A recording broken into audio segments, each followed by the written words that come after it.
Well, we're continuing our conversations with Andrew Hurd on the release of his new book, Growth and Change.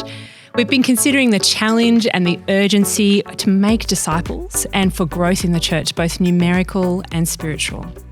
Now, in this episode, we're looking at the often contested space of measurement. If we're concerned about discipling people, should we care about numbers? We're going to ask questions like, how do we define success in ministry? How do I know if I'm doing a good job? And what numbers should we pay attention to? Andrew, it's great to welcome you back. The first question I've got is, do numbers matter in ministry or not? Good question. It's one of those contested, as you say, things. It's just to say at the outset, it's very hard to deny the place of numbers and counting if you read the Bible. I mean, it's just there's a whole book called Numbers. If you're doing your one-year Bible, I'm in the book of Exodus at the moment, and Moses is called on to count the people. And as you go through Luke, Acts, into the book of Acts, of course, 3,000 converted. They counted how many were converted. Numbers, they even count how many fish were caught when Jesus put the net over. But numbers do show up repeatedly. And so it's kind of a bit of a no-brainer that numbers matter, which then begs the question, so why is this a contested space? Yeah. And I think it's because of three reasons. I think there are three things that are being played out in the discussion about numbers, which means it's not really about the numbers. I think it's actually a discussion about what are our aims, what are the outcomes we ought to expect in Christian ministry, what are our responsibilities towards those aims, and I think it's also what does it look like to do personal ministry. So I think really we can talk about numbers all we like, back and forward, and you kind of scratch your head what's going on, but really I think it's those three things that are happening. So I mean, you should just buy the book. You go into a bit of a detailed overview of the Bible, pressing into the details. So buy the book and read the chapter, but let's press into these three things. Yeah, and I agree. You've spent a lot of time in the Bible, so it's not like we're jumping straight to pragmatics. It's word-soaked, theologically driven, so really helpful. But let's press into those three areas because I think they're really helpful. So the first one was aims and goals. Yeah. So one of the first questions that sort of gets bandied around a little bit about is, should we expect churches to grow? What is our aim in ministry? Is our aim in ministry merely to be faithful witnesses, the prophetic voice, or is our aim to see people changed, converted, and then deepened, churches grow? And that's not a straightforward discussion. It's interesting. I was reading recently in the UK. There's concern about the decline in the Anglican Church there, and there was pushback from people who were saying, as this particular writer was suggesting, they have a fondness for failure. And what this group was saying was, we ought not be pursuing growth. We ought not expect growth. Rather, what we ought to do is be like Jesus, who in, say, John's gospel, John's account of Jesus, of course, is that he ends up a lonely figure. Everyone deserts him. The church is to be measured not on whether it's growing, its numbers are going up, but on whether it's faithful to the gospel and it stands true in the midst of a secular world. And so you've got fondness for failure, which means why would you count is effectively the consequence of that, because it's a meaningless activity. Like you're measuring the wrong thing, you see. If you're measuring numerical growth, it's the wrong place. So that's a discussion, which therefore does beg the question, does the New Testament lead me to think I should be pursuing growth? Now, I would offer that the Synoptics, the book of Acts, very much more have a strong sense of the expectation of the seed that becomes the tree. The gospel going out, the parables of the kingdom. Yeah. Even in John's gospel, you've got Jesus says, unless a grain of seed falls to the ground, it remains a single seed, but if it dies, it produces many. And, there's the expectation of many. And the conquest of, the book of Acts is the conquest of the gospel, where this single lonely figure who dies and rises again inaugurates a kingdom and a new age of salvation, the day of salvation. So the book of Acts ends, doesn't it, with Paul turning away from the Jews and saying, I'm going to the Gentiles because they will listen And Paul in 2 Corinthians says to the Corinthians, now is the day of salvation. Be reconciled. And so wrestling with that question is fundamentally one of the first things we need to do, because if there is an expectation we should see growth, then I want to see if it's happening. I want to pay attention. But some would hear you saying you're just about big church and you just want my church to get big, and then insert whatever sense of big is, in that. Big could be mega church, 2,500, or it could be a church of 150. I'm pursuing, a smaller sort of gospel community house church model, and so big is 150 people. And is that about impersonal church? Is that what you're saying? People are saying you just want church to get big? Well, yeah, they hear growth and they just hear big. You're just thinking whatever picture of a big church is in their mind. But generally, it's the church over 1,000. Yeah, I find myself scratching my head at that, thinking, I've never said it's about making sure your church is a certain size. Yeah. As if a church of 2,000 is big, by the way. Compared to the New Testament. Well, yeah, that's exactly right. 3,000 on the first day. Yeah. As if it is big. It's. I think we're so used to the day of small things that we find ourselves, in Australia particularly, shocked if a church grows over 300-400. We don't want to be part of that. But so you've got the question. No, I think what I want to see is 2 Corinthians 4, the grace of God is abounding, is reaching more and more people so that thanksgiving might abound to the glory of God. And so I think the way Paul conceives of it, and I offer this as the New Testament, is that we're not after a size, we're just after more. I don't care how to get more. I just want more. I want every church to see more people. And if it can only get to a certain size and then split, so be it. Let's plant more churches. So, Herdy, what do you mean by more? Are you saying that every church should get bigger and have more? Wouldn't it be wonderful if they did? Just wouldn't that be fantastic? Well, I think some would say no. Like it's already complex enough, and I'm already worn out. I'm already over my 50 hours. I'm tired. Don't tell me I've got to do bigger and better and faster and And I've got to raise more money. My building's not even big enough. Do you find yourself shocked by that? I find myself going, so we've rescued 10 people out of the water and there's another 50. And you're telling me to go back and get more and add more? Like, I'm already tired. And I just think, like, there's something missing there. Of course we're tired. So learn what you need to learn to be able to reach more people and still manage ongoingly a sacrificial life that will last. Let's not turn it back to it's all about the pastor and his health. We're in a really weird time where we're rightly concerned about people not burning out. Burnout, psychological burnout's a dreadful thing. But we have so turned into that we're now almost shaping every ministry thought and priority and strategy around is, will it make it hard for the pastor or not? Yeah. It's like we're shaping our expectations and eternal impacts around the capacity of the pastor. Yes. Rather than who God is. Capacity about God, who can do. The Spirit. Yeah.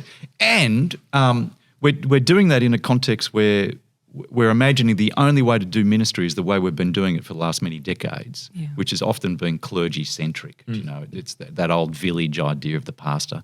And if we can just work out how to make some changes there, you can lead a ministry that keeps growing. You don't have to be a superhuman to do it. You just have to put in some basic things about how to lead and delegate and organise. And So there is. So I want to see. Yes, does every church though have to grow? You'd want it to be the case, but the fact is, not every church will. That and of course, and I deal with this in the book. There are some contexts where you can see a very healthy ministry that's seeing converts regularly, where numerical growth in absolute terms won't occur. Like the transient congregation there's a whole bunch of factors. I worked with a friend of mine in ministry out in the western suburbs of Sydney, a very hard one of the, not Mount Druitt, but the harder part of Mount Druitt. And, many of the people we saw converted and that he discipled over some years got their lives so back together that they moved out of the area to buy a better home. And that wasn't wrong. It was just, so wonderfully seeing converts in a very difficult place, but very hard to see the church numerically grow. Now, there's some places like that. I dare say ministering in some countries, martyrdom is a reality, and there's all kinds of contexts. Some soils mean that there's seasons and times and changes. All of that's true. But nonetheless, we mustn't let that sociological observation shape our thinking about what should be the case for the church universal, the broader community. So when I hear of fellowships of churches, a denomination that's in decline, you're now no longer talking about a particular church in a particular difficult context. You've got enough of them over a broad enough area to say, if the whole thing's declining, something's happening. We want to ask the question. And you can't then retreat to, well, it's kingdom growth. It's not church growth, it's kingdom growth. Well, if it's kingdom growth, how come that hundreds of churches are not seeing growth? And I was going to say, but you also pick up in the book, our tendency is to go quickly to the hardness of the soil, to look at the lack of growth, and instead of asking questions about our method, our approach, but to actually blame it on the context. And maybe that leads us to your second point, which is about our responsibility. I'd love to hear some more about that. Yeah, so the first one, the expectations. Should we ordinarily expect in most contexts growth? But the second one is the question of responsibility. If we so sever the connection between my inputs and the outcomes such that there's no connection at all, then why would you count? Your counting suggests you control the outcome. And so there's a whole driver there in this discussion that gets hidden, is what I'm suggesting. So some people say you should count, and others are saying, why would you count? That's wrong, because that suggests God doesn't give the growth, we give the growth. So there's a theological issue to wrestle with, and I spent a lot of time in the book tackling that one, because I think, well, to put it briefly, we don't control the outcomes. We're not Arminian. But neither do we have no connection to them. We influence them. I think you used that language a little while ago. We influence them. And so therefore, to some degree, we have a responsibility for whether the outcomes are occurring or not. Not absolute, not complete, but we have some responsibility, which therefore means if we're not seeing conversion, if we're not seeing life transformation, you do want to ask the questions, is it something about what I'm doing and how I'm doing it? Is it the way I'm preaching? Is it the way I'm pastoring? And so on and so forth. Not in an ultimate sense. So the book actually deals with the sovereignty of God. So numbers are about helping us actually have insight into the things we're responsible for. Yeah, but it depends on, I've already come to a conclusion that I should see change and growth, spiritually and numerically. And I've come to the conclusion, actually, you know what, in some fashion I influence those outcomes. So measuring them is meaningful because it tells me whether what I'm doing is making a difference or not. Well, let's just push into the hard one. So you actually measure conversions at EV. That's a regular stat that you're talking about and measuring. Like the apostles, like Luke. Yeah. That's but right. There's one that a lot of people say we don't have any control over that. That's the Spirit. Ephesians tells us, before the creation of the world, God has chosen us. So in some sense, there's no point in me actually having that on measure. In fact, I've seen a number of church profiles which have a whole bunch of stats, talk lots about the building and the rectory and the manse, but spend no time talking about how have we gone actually at reaching the lost over the last 5 to 10 years. Yeah. One of the big drivers in the book, one of the things the change I'm pursuing is shifting leaders from being an input leader to an output leader. So, I want us to become so burdened with the differences that we're called to make in the lives of other people that we now so care about them that they're the things we talk about all the time, just as a start. I mean, there's other features that flow from this, but I want to go home burdened with the fact that I preach the gospel with all my heart, and in a crowd of however many people, no one responded. Do you know, I want to go home and go, why, Lord? You know, is there anything I'm bringing and doing? Is there anything the way the church is functioning? Or we ran that big carols event, put all of this effort into it, hours and hours and hours, lots of money. But has anyone become a Christian? Has anyone joined our Has anyone congregations? moved through that to connect in with church? And if no one is or has, or if only one person has, I mean, this is the little. So I don't think I talk about this in the book, but the little. Well, as long as if only one person was touched and it's changed, worth it. It was worth My it. aunt came along and she made a decision that night. Yeah. And I go, well, if you've got unlimited resources, if you've got a church with everything laid on, you can invest massively in something that only sees one person's life touched.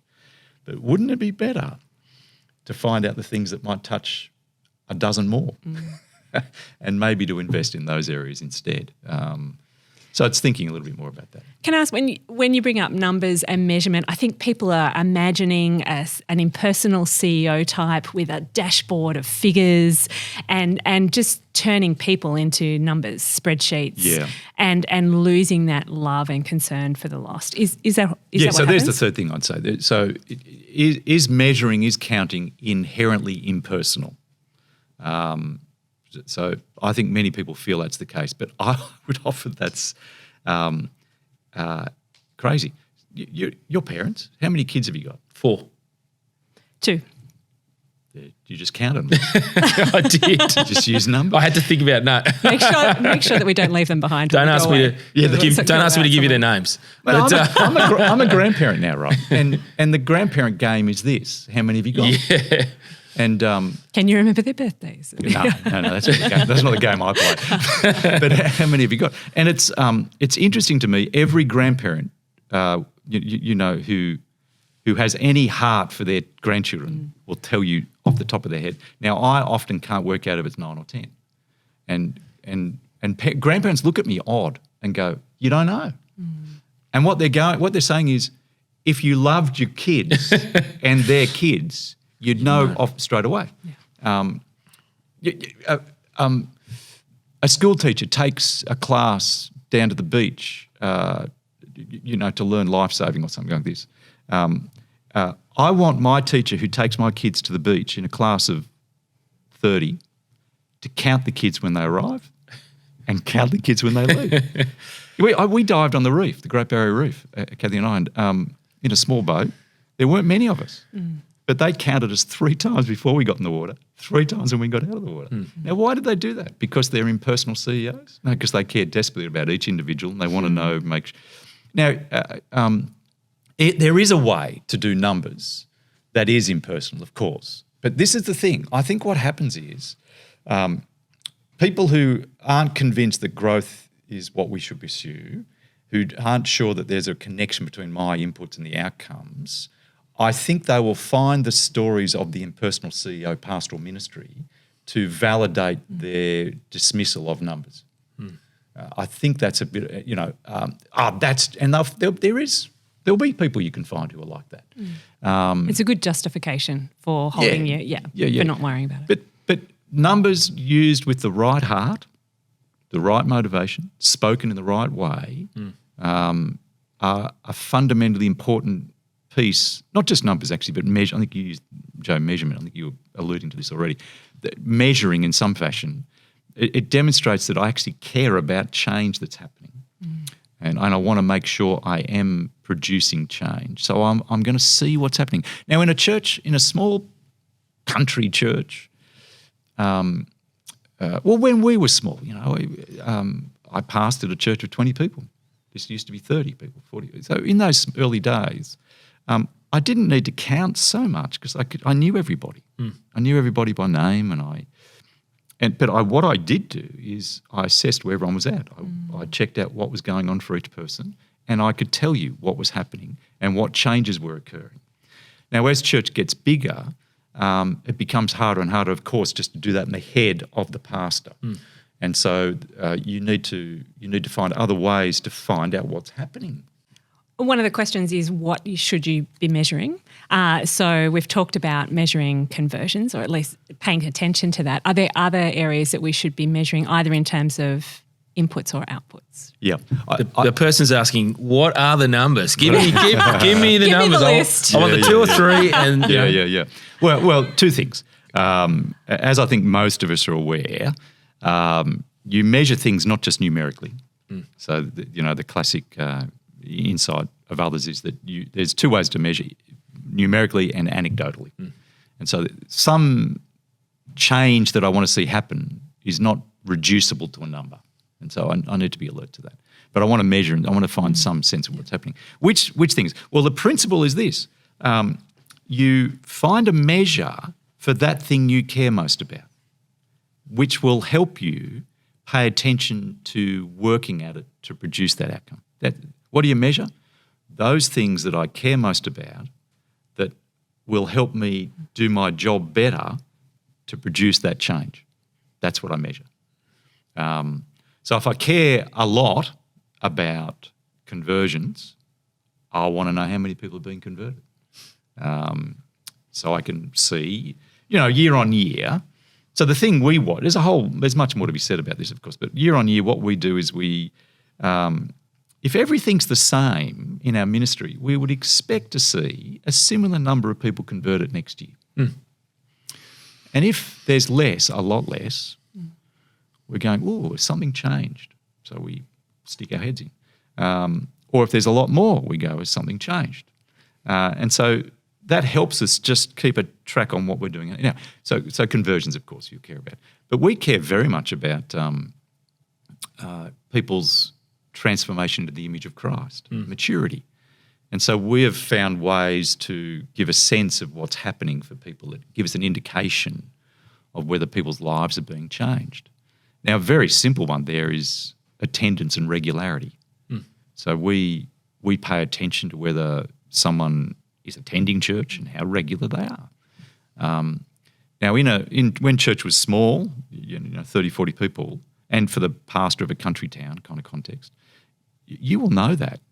And if you don't, I want to shake you around and say, what's wrong with you? Do you know you're a shepherd here? You're meant to be pastoring your people. Don't you notice that Joe is only here every, Thanks, Andrew. once or twice a year. Thanks for pointing it out. Scott is he rarely comes, as a pastor of a small church, I'll know that.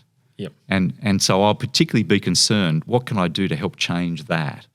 And so we in a big church like ours, we know which families and kids, we have it because we've found ways to just keep track of what's going on. Now we're careful to never use that in a way that suggests people to us are just a project in the kingdom building exercise of. But we do operate like teachers and doctors. Teachers who keep track of how the kids are going in their exams. Doctors who keep track of the reports and the blood tests. And we do all of that because we love people. Can I ask, you've talked about, often with measurement, you're looking for anomalies, big changes, problem areas to focus on. What do you do with the numbers when they're tracking well? Well, first thing you do is give thanks.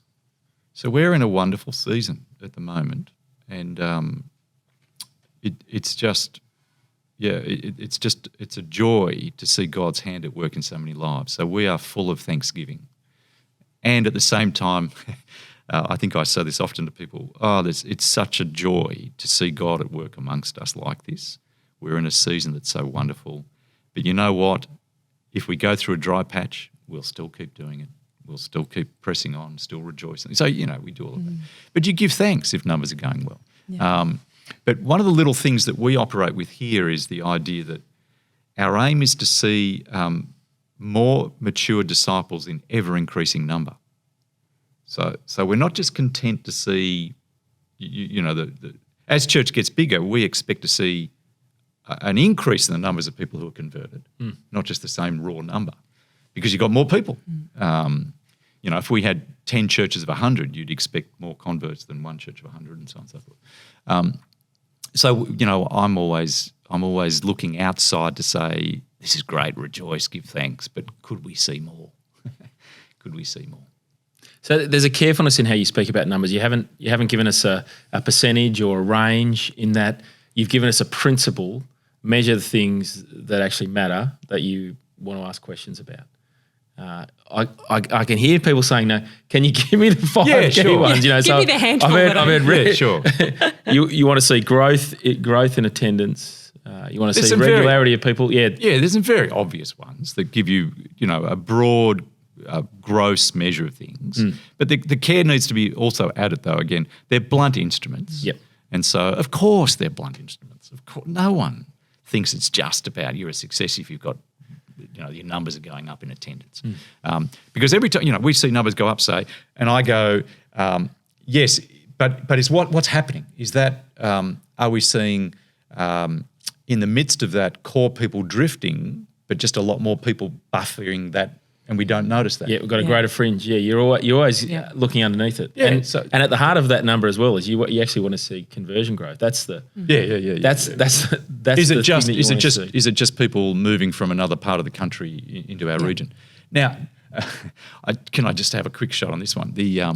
If your church is not attractive for Christians to want to join it, no non-Christian's going to want to join it.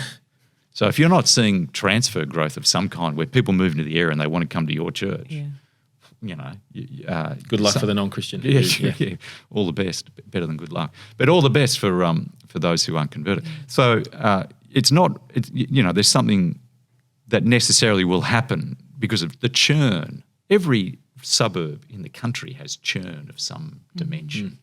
But in terms of the gross things, we obviously look at the number of people converted and baptised, but we particularly pay attention to the number of people converted who join growth groups. So we watch, every 3 months we'll sit down and work out what's happened to all the people who professed faith.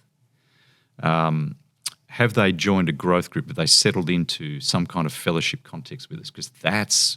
So the underlying kind of health of your church, you want to track through that small growth, small group attendance. That's the additional thing to Sunday, or that actually says we're part of this family gathering. Sorry, I was making another point, but the point I was making was that it's one thing to notice someone professes faith. What we're looking at is whether that profession of faith produces the fruit of actually, the fourth soil. And they're going on with it. So that's what we care about, is actually a disciple being made, not just a profession. So there's where people say it's just about numbers. Well, it depends what you mean by the numbers and how you use them. But we'll watch that. We'll watch attendance, of course, each week. We count every soul that's in the place. Our small groups. Because we care about being an intentional small group community, we care about what's happening there. And in our context, and I dare say it's the case for everybody, there's churn. So people move out of groups, people change groups, people come into groups new. You've got this incredible... So again, it's not just a net. It's not just the raw number, because that raw number of growth represents often a lot of movement. Of people who are leaving, join, and so we watch all of that. We keep an eye on, how many have dropped out? Who are they? What pastoral things are we doing to ensure they're looked after? Forgive me for this little bit. I do think we have a focus on individuals and what's happening for individuals, and we know what's happening for individuals more than many churches of 150. And I think that I've been in lots of churches of 100, and the leadership team doesn't usually know. Many do. There's a real care and intentionality and concern for each person and how they're growing as a disciple, which is really, really lovely to hear. It matters because it matters to us, and we're trying to find ways of... And so we've worked hard at our, use this, systems. We've worked hard at our back-end systems. And I'm comforted with Paul and... to Timothy, the widows on the list. So Paul had an Excel spreadsheet of some kind. Timothy had it, and so there's it's not wrong to have lists. We have this. We've worked hard on the list to actually make it easy for us to go. Here's what's happening. Who's it happening with? What's happened for them? We can find out, and then we can direct pastoral care. So you want to count the big ones for us. So conversion growth, attendance on the weekends, Fridays, Sundays, small group attendance, movements between them all, movements across services. We watch all of that as well. But we also, regularity is one little window into someone's spiritual life and what's happening for them. Finances, we don't watch how much people give, but we watch. We keep an eye on how many families are, like how many deposits and so on and so forth. We keep an eye on the percentage and these kinds of things. Serving, how many people are in formal ministries with us. We say regularly in this place that you're called to ministry, and that doesn't simplify down to only doing a formal ministry in church. But doing a formal ministry in church is healthy for your whole ministry life. There's a whole conversation we have there. But we'll watch how many people are in ministry and where they are, how many are doing too many ministries. So we watch individuals and whether they've got too many ministries that we can then get alongside them and help them manage their lives sustainably. We do all of that, yeah. So you're also interested, by the sounds of it as well, in historical data, trend data. So it's not just a broad number, but you're actually going underneath these numbers. But again, as you say, underneath these numbers are real people, and the numbers are helping you see trends and bigger picture things, so you can actually help the individual or the family in church. Yeah, that's right. Now,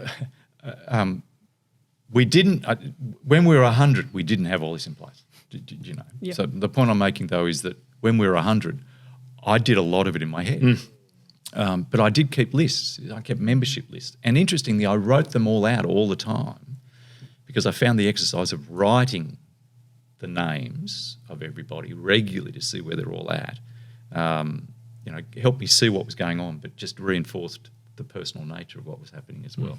And so, there's a number of things you can do to make sure that you don't fall into this kind of mechanistic, impersonal way of watching the data flows. And I think what you're saying is, regardless of the church size, if the same principles should be in place in terms of that care and concern for people to come to know Christ and keep growing in Him, and whatever the kind of appropriate process, the structures are for keeping track of that, for being concerned about people regardless of your church size. And interestingly, NCLS data is, I wasn't a big fan of it 30 years ago. Because I think my mind was, I'll just keep doing what I'm doing, whatever's happening. So I was part of this world I'm critiquing, I think. And but what I've noticed over the years is that it's the trends. So snapshot 5 years, snapshot the next 5 years. Noticing the shifts has been very, very important, and noticing comparisons. Now, most of us only get our church and the denomination we're in. And I think we need to be a little cautious there, because sometimes the denominations we're in are themselves not, inspiring. And so we might be thinking we're doing very well. So there's pieces there to watch and pay attention to. So Andrew, we've talked about measuring some different areas. Is it possible to measure maturity? Is it tangible enough? Are there good questions we can ask in this area? I'm thinking back to a previous church where we tried to measure maturity, but it was often hard to know what to do with the results we had. What do you do? Well, a couple of things. There is often a reluctance to measure maturity. But what's interesting to me is that almost everybody is doing it. We're all intuitively measuring, because if you were to get a small church, a medium-sized church, and say, who are the most mature people in the church here? They go, it's Glennis, it's Sue, they go, the 6 people. Well, how did you come to that? Because I see them, conversation we had, saw the decision they made about something. They're here all the time. They're prayerful. They have a love, joy, peace, patience. We see stuff, and that's measuring. And so let's not kid ourselves that we're not doing it. And there's an important reason to do it. If you're going to appoint elders, I'm looking for the ones who exemplify the faith. So I've got to find some way to actually assess what's going on. Now, there's great dangers with assessing maturity too, because the heart is a hidden thing. There's lots of externals that can skew how I perceive people and what's going on. People come from a very different base. So a person who's gracious and generous and thoughtful and kind can be doing none of that out of a desire to serve Jesus. So they look this. There's all kinds of caveats, of course, you must have. But I am wanting to, if I'm serious about this goes back to the thing, if I'm serious about seeing maturity happen, people change, and that's a meaningful outcome I want to see happen, and I see that my inputs have an impact onto that, then I will find some way to take regard to what's going on. Now, I do think we've got to be careful not to overly measure it. I think people are often like subatomic particles, where when you measure them, they change their behaviour. Do you know what I mean? I just think, sometimes looking at it actually causes stuff to happen you don't want to have happen. So I'm reluctant to do an annual survey. I'm reluctant in our church to do surveys because the very act of doing a survey creates a culture that's itself unhealthy, I think. Although is it unhealthy to stop once a year and say, how are you growing? How have you grown in the last year? Could there be a positive side to that? I think the key there is to make sure that it's done for the sake of serving and helping the person doing it. One of the dangers with the survey that's quite complex detail every year is it feels like this is an exercise I'm doing for the sake of the leaders here.